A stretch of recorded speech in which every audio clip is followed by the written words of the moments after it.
Graça e paz, povo de Deus. Como vocês estão? Aqui é o pastor Márcio Paulo e você está no seu portal bíblico. E hoje a nossa segunda reflexão dentro do terceiro trimestre de 2020, tema proposto pela CPAD para jovens e adultos com o tema Os Princípios Divinos em Tempos de Crise. E hoje a nossa segunda reflexão, lição extraordinária de edificação espiritual extrema. Já fizemos a primeira reflexão, dando uma introdução geral a respeito do despertamento espiritual. Clique aqui no card, veja essa primeira lição já ministrada aqui no seu portal bíblico e você pode ser edificado através destas lições tão preciosas, comentadas pelo saudoso pastor Eurico Bergsten.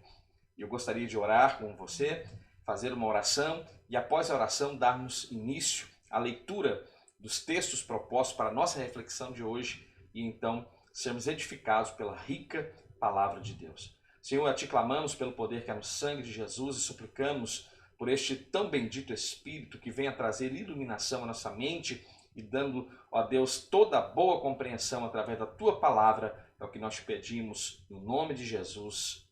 Amém. Antes de fazermos as leituras, como de costume, eu gostaria de pedir que você que ainda não é inscrito neste portal bíblico, se inscreva neste canal, ative o sino das notificações, assim o YouTube vai entender que você tem interesse no nosso conteúdo e ele vai notificá-lo todas as vezes que este canal produzir então um novo conteúdo. Você pode também deixar aquele like abençoado para nos motivar e eu estou convicto de que nós iremos produzir mais conteúdos para a nossa edificação espiritual. Compartilhe também o link desta reflexão no seu grupo eclesiástico, no seu grupo familiar e, como eu sempre digo, abençoe quem você ame através das reflexões da palavra de Deus. Vamos fazer as leituras? O texto áureo desta reflexão diz: "E isto digo, conhecendo o tempo, que já é hora de despertarmos do sono, porque a nossa salvação está agora mais perto de nós do que quando aceitamos a fé." Romanos capítulo 13, versículo 11. E o tema de hoje, despertamento espiritual, um milagre. A verdade prática nos diz: o despertamento espiritual é uma consequência da submissão à vontade de Deus. E a nossa leitura bíblica nos diz: pegue a sua Bíblia ou acompanhe aqui no seu smartphone, no seu tablet, no seu notebook, a leitura da palavra de Deus. No primeiro ano de Ciro, rei da Pérsia, para que se cumprisse a palavra do Senhor pela boca de Jeremias, despertou o Senhor o espírito de Ciro, rei da Pérsia, o qual fez passar pregão por todo o seu reino, como também por escrito, dizendo: assim diz Ciro, rei da Pérsia: o Senhor, Deus dos céus, me deu todos os reinos da terra e me encarregou de lhe edificar uma casa em Jerusalém, que está em Judá. Quem há entre vós, de todo o seu povo, seja seu Deus com ele, e suba a Jerusalém, que está em Judá, e edifique a casa do Senhor, Deus de Israel, ele é o Deus que está em Jerusalém. E todo aquele que ficar atrás em algum lugar em que andar peregrinando, os homens do seu lugar o ajudarão com prata, com ouro, com bens e com gados, além das dádivas voluntárias para a casa de Deus que está em Jerusalém. Então se levantaram os chefes dos pais de Judá e Benjamim, e os sacerdotes e os levitas, com todos aqueles cujo espírito Deus despertou, para subirem a edificar a casa do Senhor que está em Jerusalém. E todos os que habitavam nos arredores lhes firmaram as mãos com vasos de prata, com ouro, com bens e com gado e com coisas preciosas, além de tudo o que voluntariamente se deu. Também o rei Ciro tirou os utensílios da casa do Senhor que Nabucodonosor tinha trazido de Jerusalém e que tinha posto na casa de seus deuses. Esdras capítulo 1, versículos 1 ao versículo 7. E também temos o texto de Neemias 1, versículo 1 ao versículo 3, que complementa a nossa leitura bíblica, que diz: as palavras de Neemias, filho de Acalias, e sucedeu no mês de Quislev, no ano 20º, estando eu em Suzã, a fortaleza, que veio Anani, um de meus irmãos, ele e alguns de Judá, e perguntei-lhes pelos judeus que escaparam e que restaram do cativeiro e acerca de Jerusalém. E disseram-me: os restantes que ficaram do cativeiro lá na província estão em grande miséria e desprezo, e o muro de Jerusalém fendido e as suas portas queimadas a fogo. Estes foram os textos que fundamentam esta nossa tão rica reflexão de hoje. A última lição nós falamos a respeito de um grande despertamento, de um momento em que Daniel, refletindo a respeito da palavra de Deus, ele compreende que o tempo a qual o Senhor falara sobre este cativeiro babilônico já teria sido o tempo cumprido de 70 anos, e ele, compreendendo então o tempo, ele vai se pôr na brecha, vai se revestir de santidade, de oração, de jejum, de pano de saco, vai orar ao Senhor e, por certo, Deus ouvirá o seu clamor, como o próprio texto diz, porque ele era muito amado, a resposta era enviada imediatamente. Veja, esse despertamento espiritual é o tema proposto para este terceiro trimestre. Algumas igrejas ainda estarão estudando, porque assim desejaram, a revista proposta para o segundo trimestre de 2020, a igreja eleita, redimida pelo sangue de Cristo e selada pelo Espírito Santo da promessa. Também quero deixar aqui no card a playlist com todas as 13 lições dentro do contexto da igreja eleita, um estudo formidável dentro da Epístola de Paulo aos Efésios. Mas, retornando ao nosso tópico de hoje, nós iremos continuar esta avaliação no que tange este despertamento espiritual. Vamos compreender a importância deste despertamento espiritual, enumerar quão importante é este despertamento nos nossos dias e entender o nosso posicionamento enquanto cristãos nestes dias atuais, dias difíceis, dias nos quais estamos submetidos, estamos inseridos, e a igreja precisa ser um diferencial ao longo desta nossa trajetória. A igreja precisa, de fato, ser um diferencial no meio de muitos que estão corrompendo e sendo corrompidos e vivendo vidas promíscuas, mas a igreja de Deus, ela está vivendo este despertamento espiritual. E por isso eu louvo a Deus por este tema tão oportuno e tão eficaz para a nossa instrução nestes últimos dias. Alguns propósitos nos é apresentado para esta reflexão, e nós temos um objetivo geral aqui apresentado dentro desta reflexão, que é reconhecer a origem de um despertamento espiritual, e então, reconhecendo este despertamento, entender as suas finalidades. Dentro de cada tópico desta reflexão, nós temos para cada tópico um objetivo também específico e que nós devemos e almejamos alcançá-lo no final de cada uma das reflexões, que é, primeiro, explicar aos alunos, aqueles que estão juntamente comigo aqui nesta reflexão, os objetivos do despertamento ou dos despertamentos espirituais. Segundo, tentar enumerar agora as finalidades deste despertamento. E o terceiro, ilustrar que Deus cumpre de fato cada uma de suas promessas. E isso te alegra, saber que o seu Deus cumpre e é cumpridor de cada uma de suas promessas? Isso me alegra ao extremo e o meu coração se regozija por servir a um Deus e poder tê-lo como o dominador da minha vida, este Deus tão singular e que de fato cumpre cada uma de suas promessas. Veja que o decreto de Ciro, ele, embora estivesse já lavrado, veja, os judeus poderiam agora retornar para a sua casa, para a sua terra natal, para a terra da promessa, mas alguns estavam tão estabelecidos ou tão acostumados com o aspecto Babilônia que não estavam agora dispostos a retornar à terra de Israel para executar todo o plano de restauração.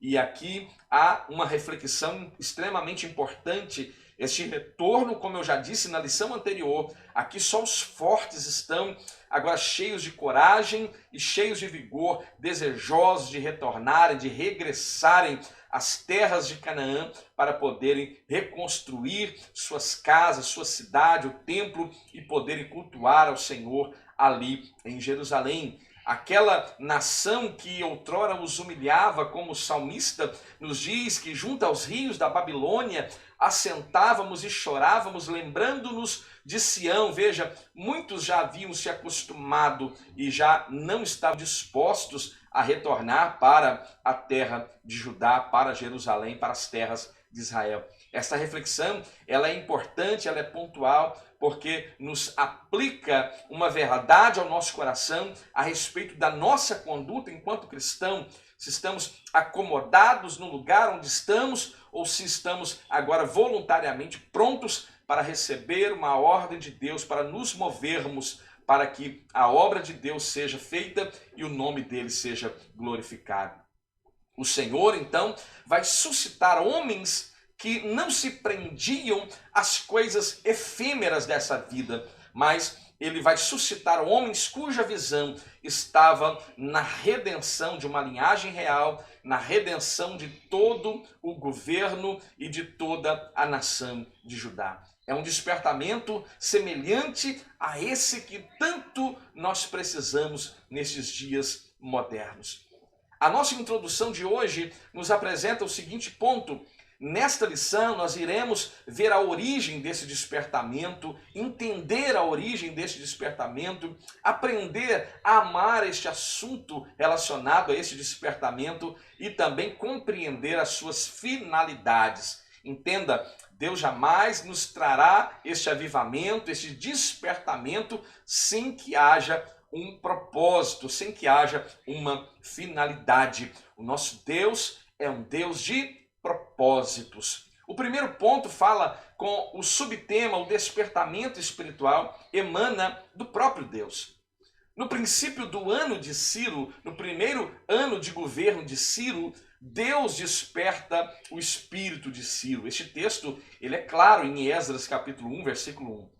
Deus despertou Daniel para orar pelo futuro do seu povo. Aquela oração de Daniel, nossa, é uma oração extremamente maravilhosa. Depois abra sua Bíblia com carinho, capítulo 9 do profeta Daniel, e ali leia com paciência, com atenção. Veja o que está além da letra naquela oração tão linda e preciosa que Daniel faz, e você vai compreender de fato a preocupação de Daniel em relação ao futuro do povo de Judá cativo em Babilônia. Todavia, não foram apenas as orações de Daniel. Veja, as orações moveram, por certo, o coração de Deus. Basta você ler a oração de Daniel. Mas veja, as orações não foram apenas elas responsáveis e nem a sua vida santificada que produziram o despertamento. Mas foi o próprio Deus que fez um grande milagre, talvez o maior milagre de todos, um despertamento espiritual em Ciro, um rei pagão de uma nação pagã, e agora o próprio Deus está visitando o seu espírito e trazendo esse despertamento. Que coisa gloriosa, como nós observamos o agir de Deus ao longo do curso da história. Veja, nesse despertamento, por exemplo, em Isaías 26, versículo 12, o texto diz: Senhor, tu nos darás a paz, porque tu és o que fizeste em nós todas as nossas obras. Em 1 Coríntios capítulo 12, versículo 6, também fala que há uma diversidade de operações relacionadas ao Espírito Santo de Deus, a respeito dos dons espirituais, mas é o mesmo Deus que opera tudo em todos. Então Deus usa instrumentos para cooperarem com Ele. Entenda isso. Deus usa ferramentas para cooperarem com Ele. O seu modus operandi nos apresenta ferramentas preciosas, importantíssimas. Mas veja, o autor do despertamento é o próprio Deus. Deus é o autor deste grande despertamento. Despertamento importantíssimo para o curso da história de Judá. E o próprio Deus é quem o realizou. Por isso, o despertamento para nós é um mistério. As coisas humanas podem até ser explicadas, previstas, calculadas, mas a operação do Espírito Santo é diferente. Jesus certa vez disse: o vento assopra onde quer e ouves a sua voz, mas não sabes de onde vem, tampouco para onde vai. assim é todo aquele que é nascido do Espírito. João, capítulo 3, versículo 8, dentro do contexto daquela conversa maravilhosa entre Jesus e Nicodemos. Nós, na verdade, podemos ver o resultado desse despertamento. Nós podemos até mesmo sentir em nós esta operação relacionada ao despertamento e das virtudes do século vindouro, mas, na verdade, nada sabemos e nada entendemos do poder de Deus. Aquilo que falamos a respeito do poder de Deus é uma coisa minúscula, porque pouco conhecemos de fato ou entendemos, apenas aquela parte que o mesmo Deus comunica a mim e a você, é o que ele nos permite saber a respeito da sua grandeza, do seu poder sobrenatural, aquilo que na teologia é visto como o Deus incognoscível, atributos pertinentes a este Deus que não nos é revelado, e os atributos do Deus cognoscível que nos é apresentado, nós conhecemos porque ele comunica conosco, então, um pouco dos seus atributos, do seu amor, e nós podemos conhecer, então, um pouco a respeito de Deus. Mas o poder de Deus em essência, o poder de Deus na sua totalidade, nós ainda estamos aquém deste conhecimento. Então veja, o ponto central dessa reflexão de hoje é que a submissão à vontade de Deus gera esse despertamento espiritual. É necessário nos submeter, e nós aprendemos na lição anterior que quão maravilhoso é nos submeter voluntariamente a este Deus todo-poderoso e santo. O segundo ponto dessa reflexão diz as finalidades agora deste despertamento. Lembre-se, quando o Senhor opera este avivamento, este despertamento, há então um propósito, há uma finalidade, e é sobre essas finalidades que iremos discorrer a partir de agora. E o que você tem sentido dentro destes textos, dessas reflexões? O que você pode pontuar a respeito do portal bíblico? Tem auxiliado, tem contribuído? Deixe aí nos comentários o que podemos melhorar, aprimorar, para que nós possamos ser edificados juntamente. Deixe aí nos seus comentários e nós iremos ler, iremos comentar também e buscar então tal aprimoramento. Primeiro ponto, a restauração nacional de Israel. Deus, quando quer realizar os seus propósitos, pode incutir a sua vontade no espírito do homem. Foi assim que ele fez com Ciro. Embora fosse rei de uma nação idólatra, Ciro foi despertado por Deus. Deus vai incutir no espírito de Ciro, agora dominado pelas tradições, pela idolatria, a fim de que ele cumprisse os desígnios divinos relacionados ao povo amado, ao povo eleito, ao povo escolhido de Deus, o povo de Israel, conforme ele mesmo havia falado pela boca do profeta Isaías há quase 200 anos antes. Em Isaías 44, versículo 28, diz: que digo de ti, ó Ciro, és o meu pastor, ou é o meu pastor, e cumprirá tudo o que me apraz. Dizendo também a Jerusalém, tu serás edificada, e ao templo tu serás fundado. Em Isaías 45, do verso 1 ao verso 6, eu gostaria de ler este texto um pouco extenso, mas tenha paciência. 45, verso 1 ao verso 5, eu quero ler para você, que diz: assim diz o Senhor ao seu ungido. E quem é ungido aqui do texto do profeta Isaías? Ciro.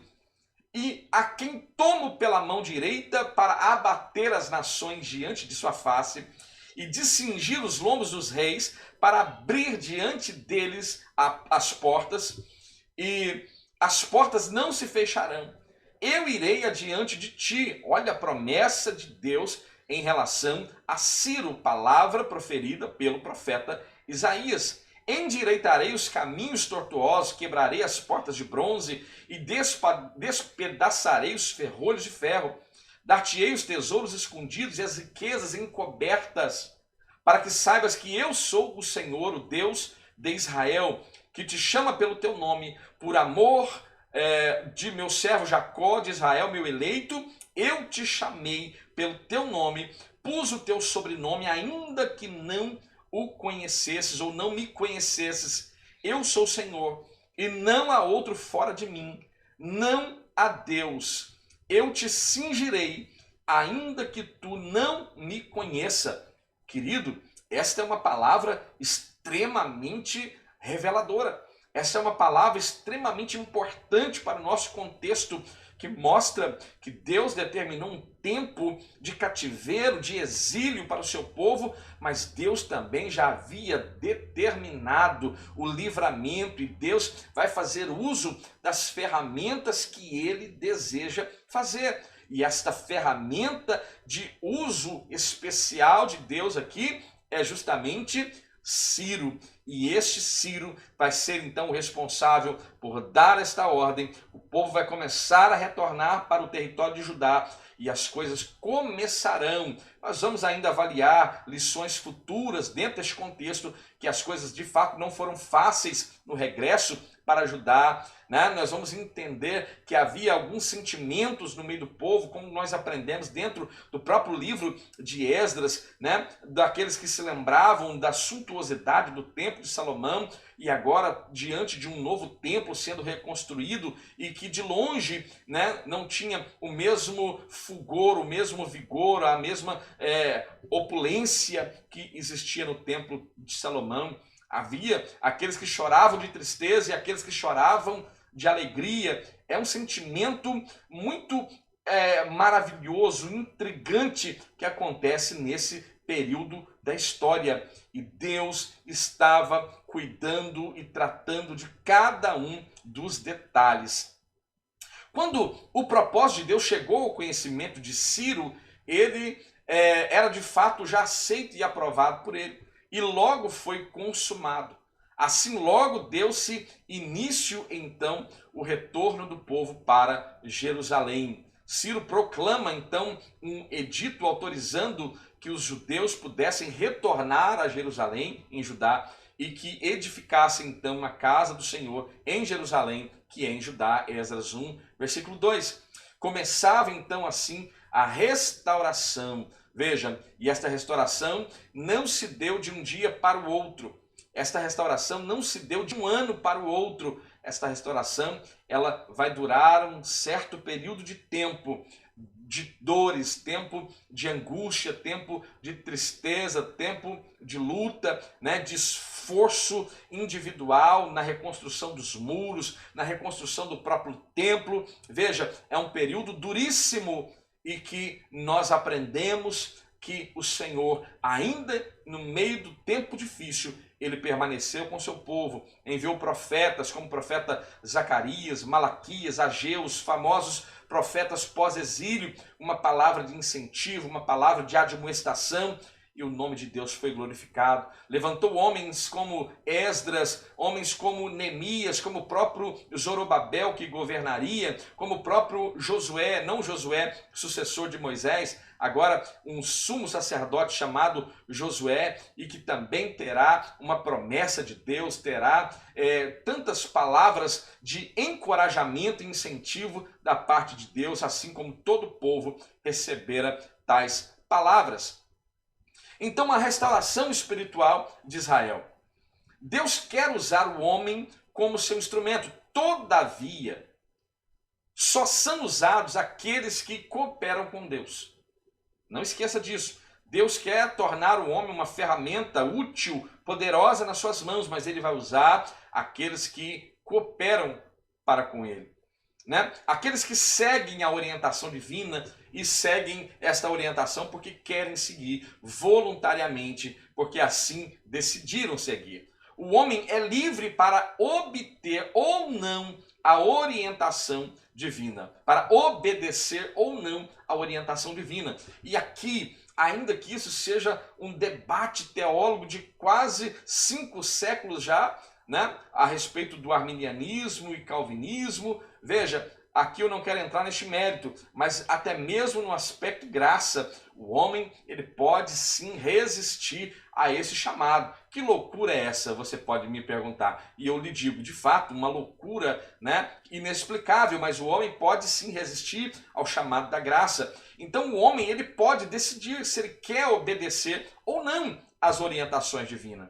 Se você abrir a sua Bíblia em Deuteronômio capítulo 28, ali há uma relação de bênçãos, né? E se ter o cuidado de ouvir aquilo que lhe ordeno hoje, né? Para cumprir aquilo que estou ordenando, você é bendito, você é abençoado, você terá êxito, você será afortunado, você vai ter todos os privilégios. Mas se você desobedecer, as maldições contidas também no livro virão sobre você.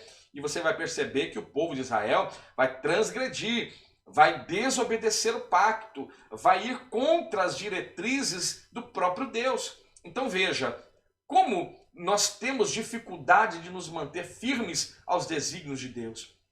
Seja honesto com você, seja honesto nesta reflexão. Nós temos tido grande dificuldade em nos manter firmes aos projetos, às ordenanças do próprio Deus, ignorando o fato de quão benefício ou quais são os benefícios que temos de perseverar em obedecer e nos manter firmes e constantes nele. Então veja, nós temos esta liberdade, você tem essa liberdade, você pode desejar obedecer ou não obedecer aos desígnios de Deus, às orientações divinas.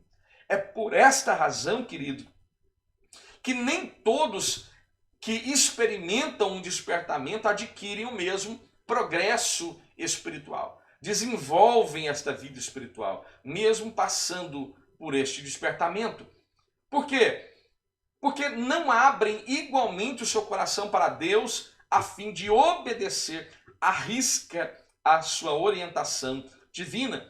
O sábio, escrevendo Provérbios 23, 26, ele diz: Dá-me, filho meu, teu coração e os teus olhos observam os meus mandamentos. Em Deuteronômio capítulo 6, versículo 5 diz: Amarás, pois, o Senhor teu Deus de todo o teu coração. Veja, olha a integridade, olha a disposição para obedecer este mandamento de todo o teu coração, de toda a tua alma e de todas as tuas forças. Durante o cativeiro na Babilônia, o povo israelita havia assimilado muitos dos costumes babilônicos, como outrora haviam assimilados também pelo tempo que ficaram vivendo no Egito. Viveram um certo tempo regalados enquanto José vivia, mas após a morte de José foram também duramente massacrados por aquele faraó que se levanta no Egito. E aqui há um sentido do fato deste faraó não conhecer a José, mas isso é assunto para uma outra ocasião. E agora, massacrados pelo povo, o povo de Israel vai começar a assimilar muita coisa do próprio Egito. Você se lembra do povo de Israel caminhando pelo deserto, chorando e lamentando por causa de uma panela de cebola? Querido, misericórdia, né? O sangue de Jesus tem poder num comportamento semelhante a esse. Então, observe bem, eles também haviam assimilado muitas coisas do Egito, e agora esta geração que estava cativa em Babilônia também assimilam muitos costumes, né? Muitos tiveram seus nomes mudados, como é o caso do próprio Daniel, Ananias, Misael e Azarias, e muitos outros também, por certo, tiveram seus nomes trocados com nomes babilônicos. Então, para muitos, a sua vida estava aparentemente normal. Já estavam acostumados com o aspecto de serem zombados porque era um povo estranho, numa terra estranha, mas ainda havia um remanescente que tinha uma chama que ardia em seu peito, dizendo: eu quero sair desta terra e ir para Sião. Talvez o único hino que eles poderiam cantar quando os babilônicos, aqueles que os levaram cativo, pediam que cantassem um cântico, talvez o único cântico que eles poderiam cantar é aquele da nossa harpa cristã, que diz: ó, que saudosa lembrança tenho de ti, ó Sião, terra que eu tanto amo, porque é a terra do meu coração. Talvez seja esse o único louvor que podia ser entoado naquela ocasião, com as suas harpas penduradas no salgueiro. A situação era difícil, a situação era tenebrosa. Mas veja, muitos, mesmo depois do despertamento, mesmo depois do espírito de Ciro receber esse despertamento, da parte de Deus, muitos ainda estavam optando por permanecer na Babilônia. E não é diferente dos dias de hoje. Muitos estão acostumados com o mundo, suas mentes já foram cauterizadas pelo mundo e não desejam mais, não têm interesse mais de buscar aquilo que nós tão almejadamente buscamos, esta Sião celeste, e nós de fato adentraremos estas mansões celestes, e eu creio, e esta é a razão pela qual eu creio. Então, no tempo de Babilônia, o povo também estava totalmente agora acostumado com esses costumes babilônicos, acostumado com os costumes babilônicos, né? Já estavam vivendo os costumes babilônicos, porém havia aprendido uma lição, alguns aprenderam a lição concernente à vontade de Deus. Não servir aos deuses das nações pagãs e não adorar a ídolos. Isso fica evidente na vida de Daniel, de Ananias, Misael e Azarias. Antes do exílio, Israel estava espiritualmente enfermo dos pés à cabeça. Isaías capítulo 1, depois leia Isaías capítulo 1, do verso 2 ao verso 6, você vai ver a descrição da condição que Israel estava, que Judá estava. Por exemplo, o boi conhece o seu possuidor, o jumento, a manjedoura do seu dono, mas Israel não tem conhecimento e o meu povo não me entende. Ai de você, nação pecadora, povo carregado de iniquidade. Leia este texto aí na sua Bíblia, Isaías capítulo 1, versículo 2 ao verso 6, e você verá então a descrição dessa condição a qual Israel estava.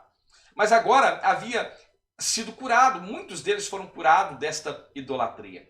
Para Israel, o sofrimento resultou no despertamento, e esse despertamento gera esta restauração espiritual. Veja a finalidade do despertamento. Deus primeiro desperta e depois restaura. O despertamento é uma prova de que Deus deseja restaurar-nos a nossa vida espiritual. Veja, então, esta é a finalidade principal do despertamento, é sempre a restauração espiritual do povo de Deus. Cada despertamento tem por objetivo principal a salvação do homem e a restauração deste homem. Encontramos sempre estes dois polos, graça e pecado. O Espírito Santo está sempre pronto para combater. O Espírito Santo não é conivente com o pecado. O Espírito Santo não passa pano para o pecado. O Espírito Santo não coabita em templo que está sendo dedicado a demônios. Entenda isso de uma vez por todas. O Espírito Santo está pronto para combater o pecado. Tanto é que a sua função primordial é convencer o homem do pecado, que está relacionado à condição do homem, quanto à justiça, o pecado, justiça aqui está relacionada ao caráter do próprio Deus, que é justo, e do juízo, que é o aspecto futuro, vindouro, de um certo modo até escatológico, mas que Deus jamais verá o culpado por inocente. Isso mostra o caráter desta justiça, que é justa e perfeita juntamente. Vejamos, primeiro, o Espírito Santo é intolerante com o pecado. O Espírito Santo convenceu Saulo de que este havia pecado contra a pessoa bendita de Jesus Cristo.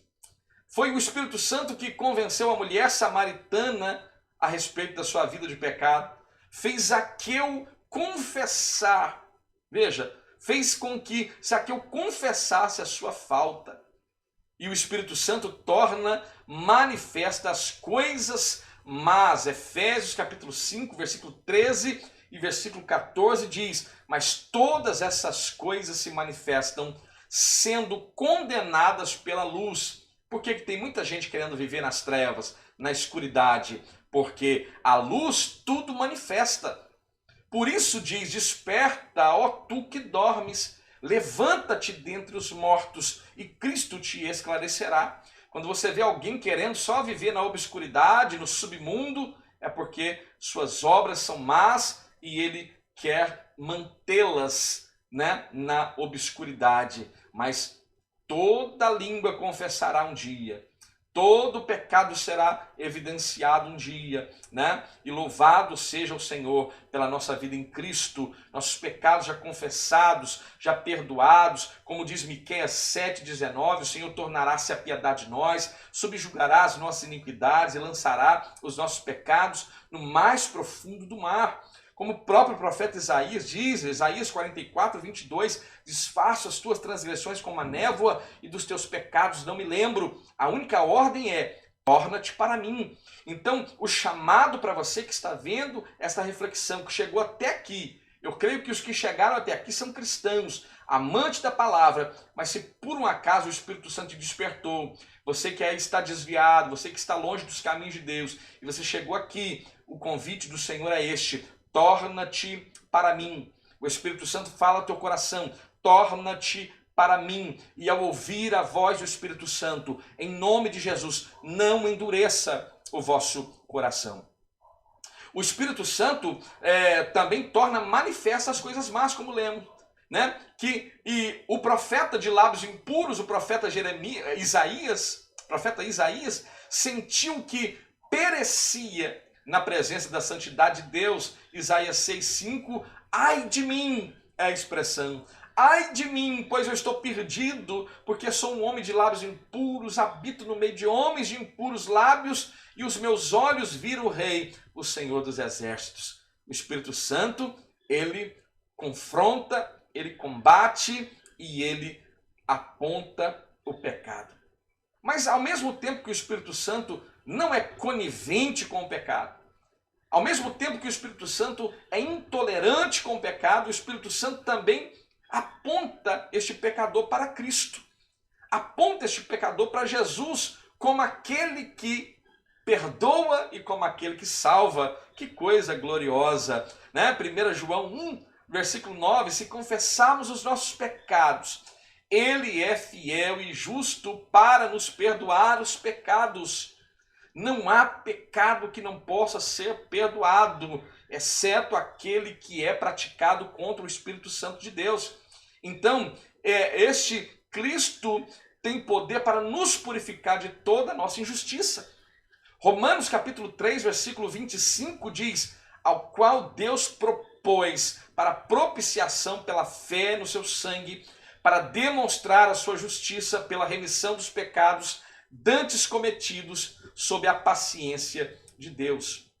Este era o ensino nos dias apostólicos e deve continuar sendo nos dias de hoje. E por que, pastor Márcio, que deve ser ainda e deve continuar sendo ensinado este ensino até os dias de hoje? A resposta é simples, pois a palavra de Deus não muda. A palavra de Deus não muda. Não receba outro evangelho além deste que já fostes pregado.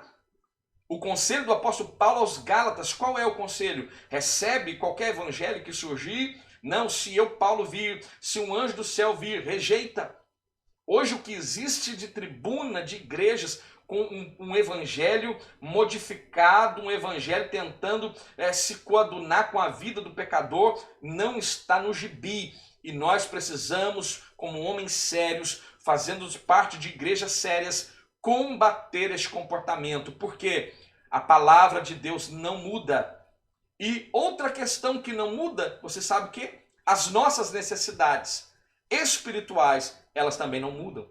Não pense que as necessidades espirituais daquela geração, da época apostólica, depois dos pais da igreja e agora dos tempos mais recentes, da época das pré-reforma, pós-reforma e nos dias atuais, se houve alguma mudança nas nossas necessidades espirituais? Não, senhor. As nossas necessidades espirituais permanecem as mesmas. O terceiro ponto diz, Deus cumpre suas promessas. E eu louvo a Ele por Ele ser cumpridor de suas promessas. Pelo despertamento que Ciro recebeu, Deus cumpriu literalmente a sua palavra em relação ao retorno do seu povo à terra de Judá. Jeremias 27, 22, Deus fala justamente a respeito disso. A Babilônia serão levados e ali ficarão até o dia em que eu os visitarei, diz o Senhor. Então, após visitá-los, os farei subir e os tornarei a trazer a este lugar.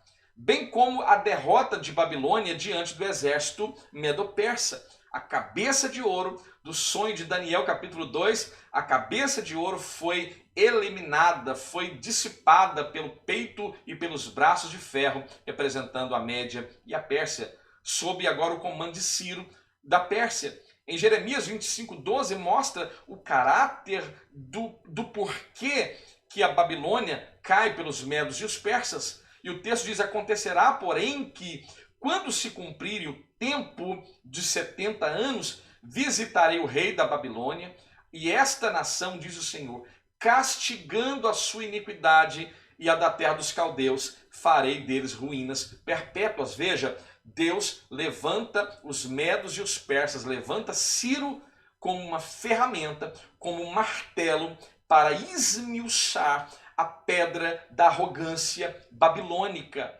Aqueles que foram usados para trazer juízo sobre o povo de Judá, Deus os pune agora através da Média e da Pérsia. Deus renova suas promessas de bênçãos.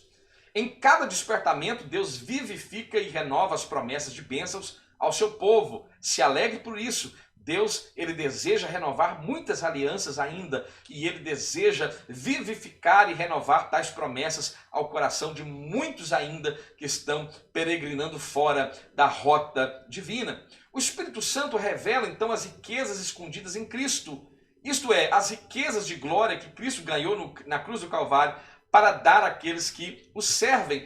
É o caráter da nossa vida sem Cristo, que estávamos lá no mundo sem Jesus Cristo, vivíamos alheio às promessas relacionadas a Israel, estávamos sem esperança e vivíamos sem Deus no mundo. Olha a nossa condição.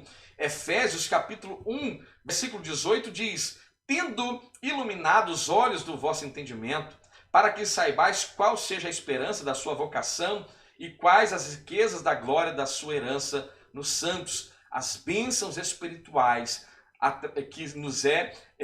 que nos vêm através da pessoa bendita de Jesus Cristo. É através de Jesus Cristo que tais bênçãos espirituais recaem sobre nós. Colossenses 1:27, os quais Deus quis fazer conhecer quais são as riquezas da glória deste mistério entre os gentios, que é Cristo em vós, esperança da glória. Bendito seja o nome do Senhor, porque nós temos uma grande e maravilhosa esperança. O batismo no Espírito Santo é uma bênção que faz parte de uma nova vida em Cristo. No despertamento que operava no tempo dos apóstolos, eles faziam questão de que todos os convertidos recebessem esta maravilhosa unção do alto. Os dons espirituais também fazem parte das bênçãos que Jesus deseja dar por meio do despertamento. E eu quero dizer uma coisa: ainda além de abençoar-nos com dons espirituais, recebermos o batismo no Espírito Santo, que cremos, faz parte da nossa profissão de fé, e nós encontramos estas evidências dentro do contexto bíblico. Mais do que isso, é importante evidenciarmos aquilo que o Espírito Santo produz. Gálatas 5:22, aquilo que é conhecido como fruto do Espírito. Se temos o Espírito Santo, precisamos evidenciar o que o Espírito Santo produz em nossa vida. Então, antes de nos preocuparmos com os dons, nos preocupemos de viver esta vida que evidencie aquilo que o Espírito Santo produz. Não adianta pular, não adianta saltar, não adianta esbravejar, não adianta gritar, não adianta nada disso se não tiver o fruto do Espírito sendo evidente na sua vida e trajetória cristã. Deus ainda deseja despertar os corações para ter uma fé renovada também na cura do corpo, também resultado da morte expiatória de Jesus Cristo. O terceiro ponto diz que Deus renova a fé dos abatidos. Pelo despertamento, Deus cria ambiente de fé, de expectativa e de oração. O despertamento nasceu da oração e só poderá prosseguir se a chama da oração continuar acesa. No Antigo Testamento, o fogo do altar de incenso não se podia apagar. Êxodo 30, versículo 7 e versículo 8. Do mesmo modo, Deus quer que o fogo do Espírito Santo não se apague em nossos corações, mas sim que continue aceso hoje como outrora no dia de Pentecostes. Todavia, isso só se pode conseguir através de oração incessante por parte de cada um de nós. Uma vida de oração, querido, é uma vida que nós precisamos avaliar esta necessidade de oração. Eu falei na lição anterior que muitos oram ou fazem campanhas de oração quando o líder, o pastor da igreja, coloca uma semana de oração, um mês de oração, um momento de oração, mas esses não possuem os seus devocionais em casa, um momento de oração, reflexão na palavra ao longo do seu dia. Então, nós precisamos remir o nosso tempo e aprender que nós devemos dedicar um tempo para a oração e para o ministério da palavra. O culto que foi restabelecido em Jerusalém foi exatamente aquele que a lei determinava. Não foram introduzidos nenhuma novidade nesse culto, nessa forma de cultuar, nem qualquer mistura de doutrina babilônica. Isso aqui é extremamente importante. O culto que estava sendo restabelecido no meio do contexto de Israel, em Judá, em Jerusalém, era o culto restabelecido pela lei, que a lei determinava. E hoje nós vemos no nosso contexto cultos totalmente atípicos do sentido bíblico, que nos instrui e nos mostra um caminho pelo qual devemos cultuar. E muitas novidades heréticas que não passam pelo crivo da Bíblia têm sido apresentadas e as pessoas estão só em concordância e levando e empurrando as coisas para frente. Veja, vai chegar um momento em que todas essas lideranças serão cobradas e todos aqueles que se submeteram a tais condições também serão cobrados. O despertamento dado pelo Espírito Santo faz com que os cristãos desejem intensamente serem fiéis a Deus através da oração e através da palavra de Deus. Paulo escreveu: para que em nós aprendais a não ir além do que está escrito. Essa é uma avaliação particular. Temos ido além do que está escrito? Temos ficado aquém do que está escrito? Então há um parâmetro, há uma régua, há uma medida que nós devemos observar. Deus nos fez seres inteligentes, nós temos a habilidade e capacidade para discernir, então não vamos ir além do que está escrito. O crente despertado inclina-se a guardar os estatutos de Deus até o fim. O salmista, no Salmo 119, versículo 112, ele diz: inclinei o meu coração a guardar os teus mandamentos para sempre, até ao fim. Esta é a forma de proceder, esta é a forma correta de proceder. É como o cristão deve proceder.